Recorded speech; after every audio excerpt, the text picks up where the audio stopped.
Discours historique, discours programme. En environ une demi-heure, le président réélu et pleinement investi par la Cour constitutionnelle a tracé les grandes lignes de son second mandat. Ce nouveau quinquennat aura ainsi pour objectif, premièrement, de créer plus d'emplois en accélérant la promotion de l'entrepreneuriat, notamment celui des jeunes, et au moyen d'une approche volontariste inspirée de nos réalités sociétales, de protéger le pouvoir d'achat des ménages en stabilisant le niveau de l'inflation et en maîtrisant le taux de change.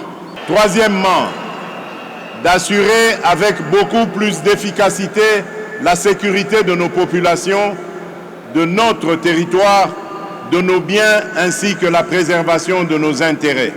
De poursuivre la diversification de notre économie et d'accroître sa compétitivité en optant pour la transformation de nos produits agricoles et miniers bruts sur notre sol. Cinquièmement, de garantir plus d'accès aux services de base en veillant à l'extension des programmes tels que ceux de la couverture santé universelle, de la gratuité de l'enseignement et du PDL 145 territoires. Et enfin, sixièmement, de renforcer l'efficacité de nos services publics. Lors de son discours inaugural, le chef de l'État Félix-Antoine Tshisekedi Tshilombo a pris une série d'engagements, comme celui de s'engager pour que les erreurs du passé ne se reproduisent plus.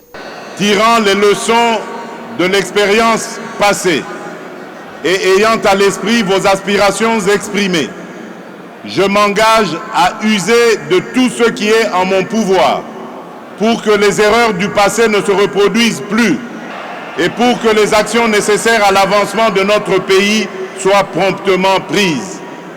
C'est à cela que j'engagerai le gouvernement qui sera formé une fois la majorité dégagée. Les 5 prochaines années seront aussi celles du parachèvement d'un Congo uni, mieux sécurisé et prospère, soutient le garant de la nation.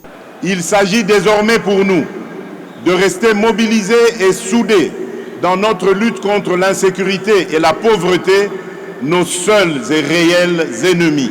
Le président s'est montré par ailleurs élégant envers ses adversaires en les saluant pour leur participation à la présidentielle de 2023. Ne dit-on pas que plus le combat est dur, plus la victoire est belle, a-t-il renchéri. C'est dans cette logique que le premier citoyen du pays a fait savoir qu'il exhortera le prochain Parlement d'assurer l'effectivité du rôle de porte-parole de l'opposition.